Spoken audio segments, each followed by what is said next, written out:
नमस्कार दोस्तों, स्वागत है आपका मेरी बगिया में। आज मैं फिर दो लोगों के सवाल का जवाब देने जा रही हूँ।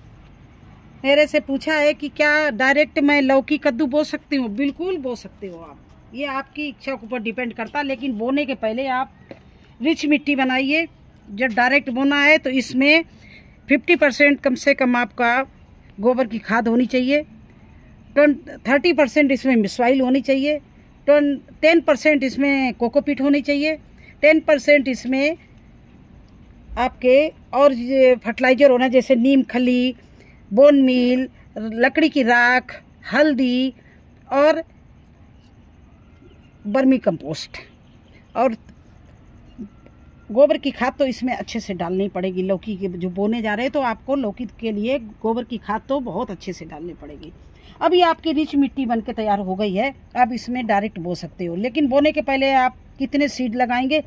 कम से कम इतने बड़े ड्रम में 18 बाई 18 में 3 सीड लगाइए, क्योंकि क्या होता है, कभी निकलते हैं कभी ख़राब हो जाते हैं, तो आपका ही खाली गमला नहीं रहेगा। तो इसमें कम से कम 3 इंच 3 प्लांट लगा लेना। अब ये देखिए, इसमें हम पहले राख डाल रहे, जो हमने गड्ढे किए, ये देखिए राख डाल दिया। इसमें नीम खली और हल्दी डाल रहे हैं। किस लिए डाल रहे हैं? कि आप जो सीड लगाएंगे उसको कीड़ा ना खाए। ये देखिए इस तरह से नीम खली और हल्दी डाल दी, राख डाल दी, है ना, ये चीज़ें डाल दी मैंने, इस तरह से डाल दी, जिससे आपके प्लांट को जो आप सीड लगाओ उसको कीड़ा ना कोई खाए। क्योंकि बरसात में कुछ भी हो, कहीं कोई भी कीड़े आ सकते, कोई गारंटी नहीं। यही सर्दी में कीड़े कम होते हैं, लेकिन बरसात में कीड़े कोई ना कोई, कितनी भी अच्छी रिच मिट्टी हो आपके, लेकिन कीड़े कहीं ना कहीं से पैदा ही हो जाते हैं।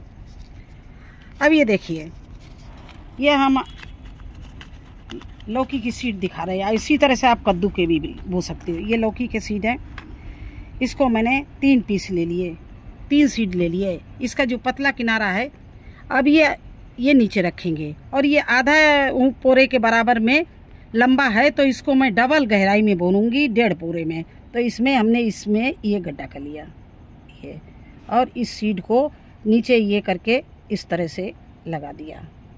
ये इसी तरह से अब हम दूसरा सीड ले रहे हैं और वही कर रहे हैं 1.5 इंच की गहराई में।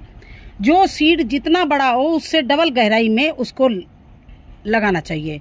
और ये कभी ना करना, इसको उल्टा मत लगाना, क्योंकि सीड यहाँ से ये जो है नीचे रहेगा, सीड यहाँ से निकलता है इस मोटे, तो यहाँ से ये ऊपर आएगा। अगर आपने ऐसा लगा दिया तो नीचे जाएगा, तो निकलने में कठिनाई होगी, या निकलेगा भी तो खराब हो जाएगा पत्ते। तो इसको इस तरह से लगाना, ये देखिए।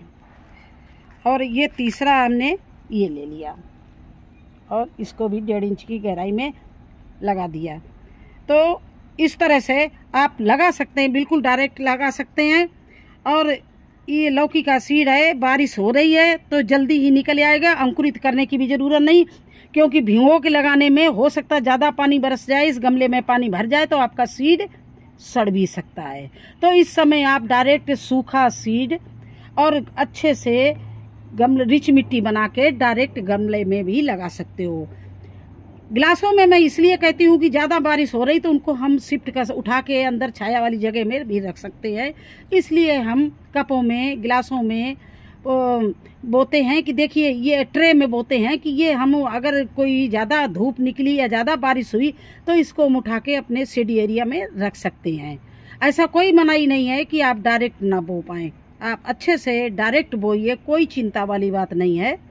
बस ये ध्यान रखना है कि उसमें कुछ ऐसी चीज़ें डालिए जिससे आपके सीड को कीड़े ना खाएं। जैसे आपका ऑर्गेनिक है तो राख भी डाल सकते हो, हल्दी भी डाल सकते हो, और नीम की खली भी डाल सकते हो। नीम के पत्ते भी तो सुखा के जो घर में बनाई है खाद, नीम खली, वो भी डाल सकते हो। और ऑर्गेनिक ना होता तो केमिकल की बहुत सी चीज़ें थी जो डाल देते, कीड़े नहीं आते। लेकिन हम लोग ऑर्गेनिक खेती करते हैं, तो ऑर्गेनिक ही साधन से हम अपने प्लांट को लगाते हैं, वही खाद डालते हैं, वही करते हैं। तो हो गया ना, आपका सवाल का जो सवाल था उसका जवाब आपको मिल गया। अगर आपको तसल्ली हो गई तो ठीक, नहीं तो फिर आप हमसे पूछ सकते हो। चलिए अब हम दूसरे लोगों का सवाल लेते हैं। वो शायद बालिया, कुछ ऐसे ही नाम था, बालिया सूद। उन्होंने कहा है कि मैडम बैंगन की प्रूनिंग कब करूं?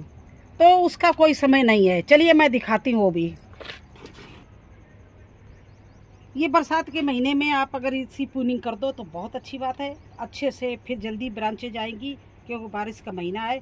और इसमें अच्छे से आप पौष्टिक तत्व दे देना और इसकी प्रूनिंग कर सकते हो।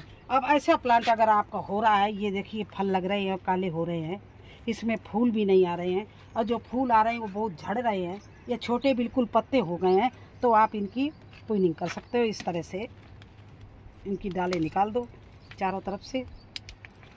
ये देखिए, ये निकाल सकते हो आप, क्योंकि ये देखिए ये पौष्टिक तत्व की कमी है। ये बैंगन लगे भी हैं और इसी में सूख गए हैं, तो इसको आप इस तरह से प्रूनिंग कर सकती हो। और ये महीना बहुत अच्छा है। ये इसके लिए कोई निश्चित महीना नहीं होती। जब सर्दी ख़त्म हो, गर्मी के लिए हो, तब आप प्रूनिंग कर दो। गर्मी ख़त्म हो, बरसात के लिए, तब आप प्रूनिंग कर सकती हो।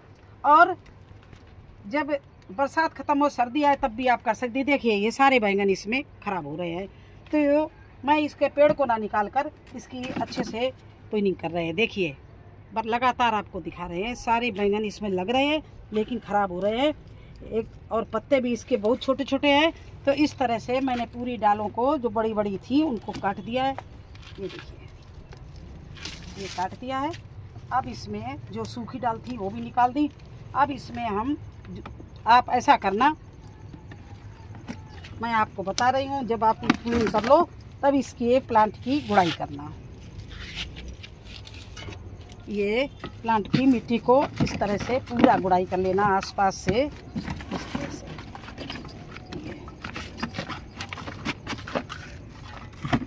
अच्छे से मिट्टी की गुड़ाई करना।